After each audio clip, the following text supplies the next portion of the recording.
All right, welcome. Thank you so much for tuning in to today's episode. We are super excited. We have a very special guest with us who is just making some big ripples inside of our industry and serving people in a really big way. So, with us today, we have Rebecca Harrison from Storm Salon Social.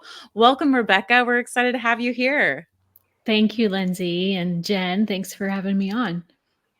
Yeah, definitely. Um, Rebecca, you help salon owners, people in the beauty business with their social media. So really you just help them you take it from point A to point amazing and what looks like no effort at all for you. I'm sure it takes a lot of work behind the scenes, but just looking at some of the Instagrams that you have helped people transform, it's just really inspiring. And we're excited to have you on today to kind of talk about what is it that makes you stand out in social media and, how it is that you're helping salon owners really just do amazing in this field that not everybody loves to manage on their own. Yeah, and that's it, just it, Lindsay. A lot of times it's really just about taking that burden of social media off of a salon owner's shoulders. I know, with everything else they have to do with running a business and running a salon, being there in person is most important to them, being there for their guests and their team and all the other business side of the industry that they have to do. So I would say that the biggest thing that I do is take that burden off their shoulders and give them the peace of mind to know that their brand is being represented online in the best light possible. My goal is always to just really elevate a brand and really showcase what's there with the team, with the culture, really so people, when they come, they can get an idea. A lot of times, clients are referred by other team members or other clients, but they do check their social media. So even if they didn't find out about them through social media, a lot of times they go and check it out. And so it can be, a reason that they say yes to coming to the salon, or it can be, their confirmation that they don't come in. And so it gives that sense of, assurance that they are at the right place and that that what they see on the social media fits with what they're looking for. So I love to really elevate and just showcase what's there. Yeah, that's incredible. I I love think a lot that. of And times, go ahead. no, go ahead. I just think a lot of times the when you're just randomly posting, your brand can kind of get lost and distorted just by random posts. And so another thing is to just really plan ahead and strategize. And so I work really closely with the owner to just determine what their goals are, what they really want to focus on, if it's recruitment or if it's a specific service that they want to really highlight, then we'll create content based on that. So if they're wanting to get more people in there for color services, then we'll post a lot more education about color services. If it's recruitment, then it's more about the salon culture and the team, really helping them to connect with that. So we strategize ahead of time. We have strategy meetings every month. And so that way I can really determine what it is that they want to do. And then I'm able to plan and execute for them. Yeah. I love that you said that, Rebecca. I remember when the first time I met with you too, and you were talking about how important it is to have that strong presence on social media. And it got me thinking, as a salon coach and owner too, I'm like, oh gosh, I better check in on my own salon or my own presence on social media. And so like, I love that you just have this gift to give to the beauty industry. So would you say that you have like ideal salons or clients that you're looking to work with, or like what would be some like trends or strategies also that you're seeing salons really thrive with and when it comes to social media these days? To answer your first question, I mean, I love working with salons that really value, education, that really value team, culture. And I love working with salons that, that have that. I do work with a lot of top 200 salons, actually. I know you guys are both top 200. I love working with those. I love working with intercoiffure salons as well.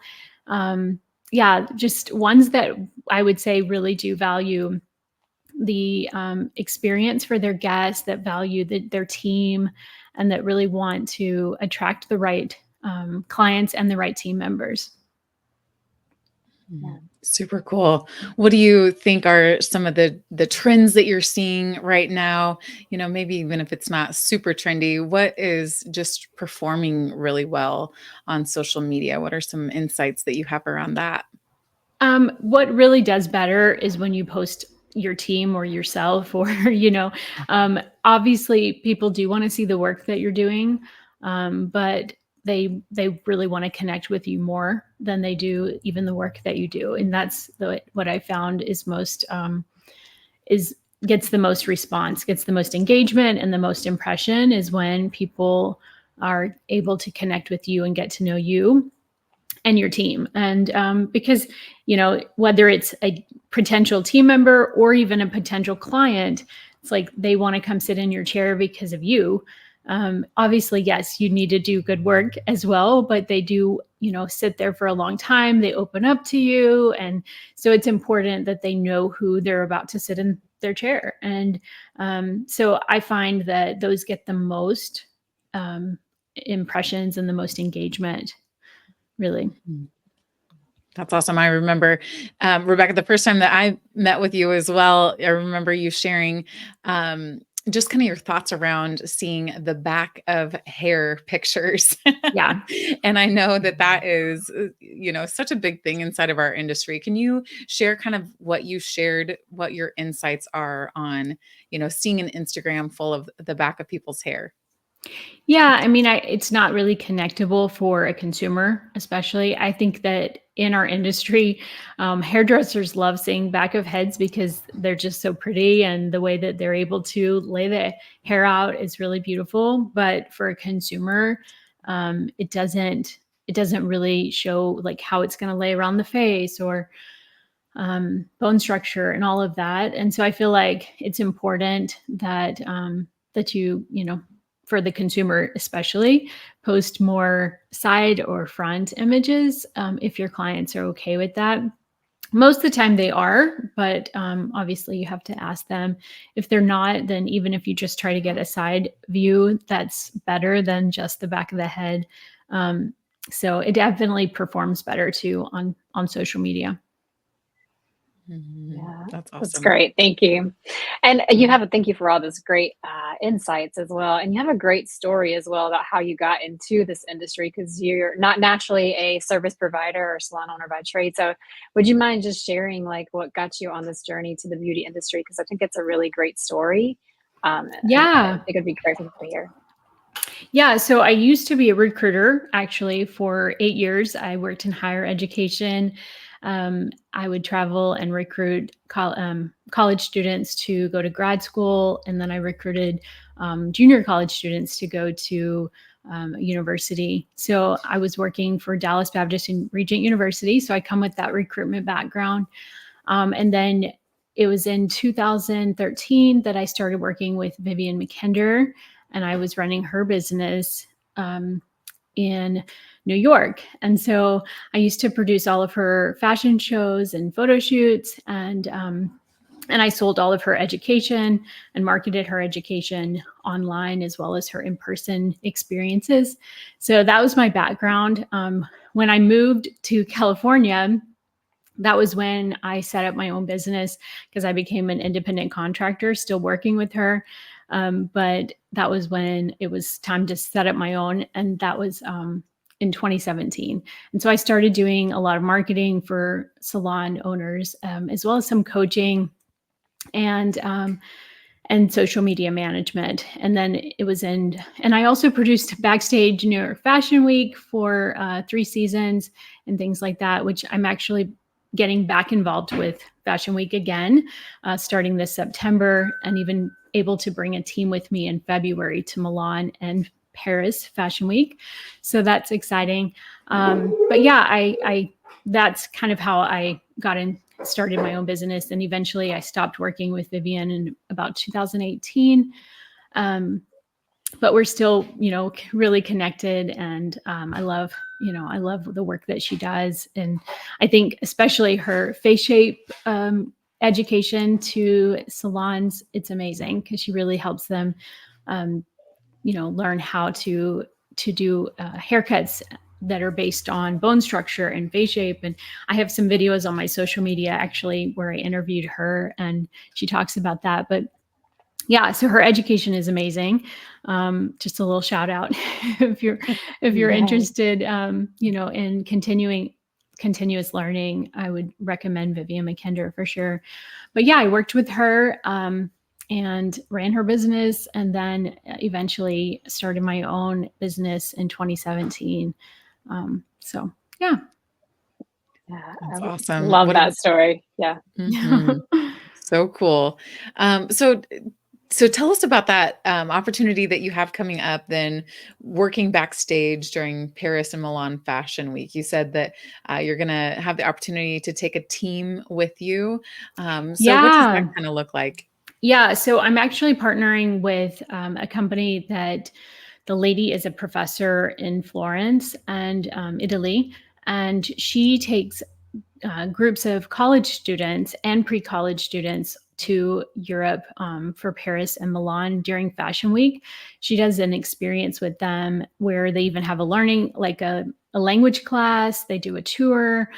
There's this whole experience involved. And she recently opened it up to the beauty industry, and she's asked me to head that side of it up for the hair professionals. So it'll be a similar thing that she does with the college, that we'll get to take teams and groups of about 20 every season to be a part of Paris and Milan. And so they won't just work backstage for Fashion Week, but that's one of the perks that you get. But it'll be, a language class, a tour. There's like so many fun things involved, and it's like a week-long experience. So I'm excited to, open that opportunity up to other hair professionals. And if people want to learn more about it, they can reach out to me. So yeah, kind of exciting. Awesome. What's the best way for So, them to reach out to you, Rebecca, with that? they can go to my website and we can set up a meeting. I have a meeting link there, but you can also email me at Rebecca, Rebekah, at stormsalonsocial.com. Awesome. That's great. When you were talking earlier too about that your background originally started in recruiting, how would you say that translates? That's such a big buzzworthy topic inside of the salon and spa industry, the whole beauty industry. How has that translated into your work now with your previous work with recruiting? How do you help assist salons and make that an awesome experience for them now? Well, through social media, and I kind of mentioned it before, but I would say for every salon that I work with, they have two target audiences, and it depends on which one they're really wanting to focus on more that particular season or that time. They may be great with like booking, and they're getting a ton of clients, but they may be lacking team members, and so it's either team that they're trying to attract or more clients. That's really who their target audience is. And so I would say that whatever that focus is, if they are needing to grow more team members, then we really focus on that. And so, yes, coming from my recruitment background, it is something that that I definitely think matters on social media. And there's a way to attract the right team members, and it's really about showcasing the culture that's there, your values, your team members, even having fun together, and that working together, all of that. So that would be part of the recruitment process. And so I feel like social media is huge for that. You can really, attract the right people to your salon through what you post. Very cool. So not just posting like we're hiring. I mean, that's important, but Mhm. really just getting them to experience a little taste of what it would be like to work there and who works there. And so getting to know the team. And so I think that works hand in hand though, with the same with attracting the right clients as well as attracting the right team members. Yeah, that's I love that. huge. Hmm. Mhm. Yeah, you know, for a salon owner who looks at their social media, like what would you say would be like, what are the key metrics that would really help? Like, what key metrics do you need to look at to help you know if your social media is performing like it should, or where does it need a little extra support? So, is there any certain thing that stands out to you, certain numbers? Because when I look at it, sometimes I remember the first time I looked at it, I was like, this looks like a lot of French, and I know English. So, just would love to hear like what key metrics are really great for a salon owner to track. They can track engagement and impressions. If you're talking about impressions, it's really about how many times your content is being showed to users online, and so it kind of is based on what the algorithm decides. If it's good content, then they'll show it to more users, and so that number is all dependent on what you're posting, and so you can look at that. And I would say that the more original content that you post, the better that the impressions are. I'm sorry, yeah, the impressions, and then engagement happens to be the number of times you get likes or comments or shares or saves. That's what that is about. So I would say impressions and engagement is something to monitor. And I think I remember you telling me that you have a special software that you monitor when you work with clients that helps you to really get a true Yeah, understanding of what's happening.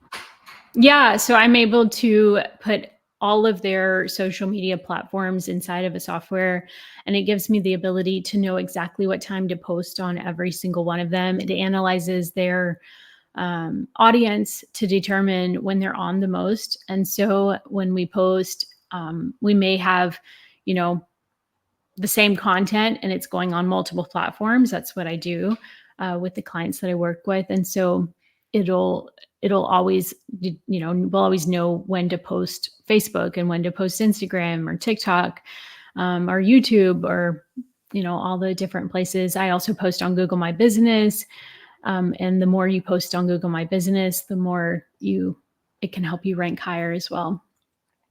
Yeah, that's awesome. I also help my clients get more reviews, and that also Mm. helps them rank higher. One of the salons that I work with, when I started working with them, they were like way low on Google My Business. It was hard to find them, and now they're at the very top, and their reviews have gone up from 4.3 to 4.9. So I Wow. think it was like about 4.3 or something at the beginning, and now it's 4.9, and it's like at the very top. So having a lot of their team members just participate in getting their clients to review them, and as well as the more we post on there. And so I actually make QR codes for my clients that give them the ability to you know have that on every station, so that their team is willing to just remind the client that if they had a great experience, we'd appreciate feedback. Yeah, that's Mhm. incredible. I think there's just so many social media outlets, if you will, these days. And I love hearing that transformation story. Is there anything else that stands out, like any other stories that you've gotten to experience with a salon owner before and, Yeah. kind of what that transformation has looked like for them? Well, that same salon actually also Mhm. won Best of Colorado Springs gold. Mm. And so they actually, when they got the award, they called me and they were like, Rebecca, this is partly because of you. So that was Mhm. really cool just to have them, recognize that the work that we've done. And so many of my, another client, has a lot of people come to them because they are like, we saw you on social media. So and saw what you're doing and the work that you're doing. And so I think that's also rewarding and cool whenever that happens, when people, have been stalking them on their social and just really, before they come to, make an appointment. And that was one of my clients that specializes in extensions. So that's kind of cool. So she got some new extension clients from it. But I would say it's not, as much about like, we're not trying to sell as much as we are trying to just showcase what's really there. And it's different than sales. I've been in sales a long time, and social media is a different thing than sales because Mhm. you're not able to one really measure the results all the time. I mean, sometimes you can find out like that somebody said they were stalking you and they now are coming to see you because of your social media. That happens sometimes, but the majority of the time is just about consistency and showing up, and you're not doing like sales pitches. You're really just educating, entertaining, engaging with your audience. And so it's different than straight sales, because I've been in sales for a long time, and it is a different beast. It takes time and it's a lot of patience, and you really just have to be in it for the long haul and not try to get immediate results, because you're doing a lot of experimenting. And also, trends come in and out and they change. So it's not like we can be like, this is what we're going to be doing the whole time. And so, you have to be willing to just evaluate how you've done so far and then learn from it. And then, because that's really what marketing is about, experimenting and just, trying new things and just being willing to put yourself out there and then learn from it and grow. That's awesome. So what would you say, what's like a key, like if there's one thing that a salon owner could communicate, via social media, what is one thing that stands out for you that you think is really important to communicate to their audience?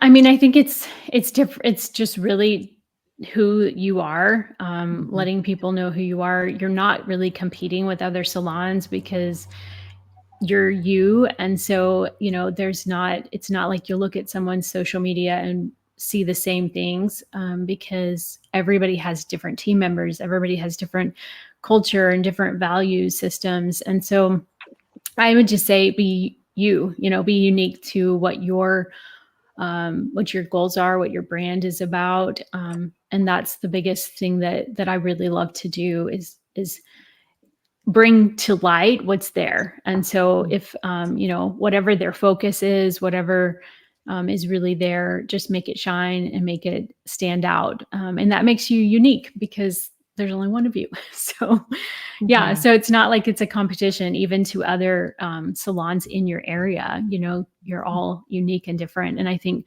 people and team members are going to come to you based on that, what they want to get out of it and who they want to either work with or, have that experience. And so the more you can showcase you, the better. That's Love awesome. that. Yeah. I love that your background says better together. That really resonates with what you do is connecting that consumer to that business. I think that really says a lot about who you are and what you create. So love that.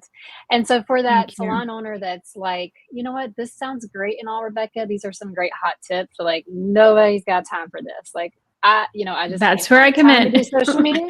That's where you come in. Yeah. So Yeah. how would you like what would be the best way to reach you, or how can someone get in touch with you? Yeah, you can go to my website, stormsalonsocial.com, and set up a brand strategy meeting.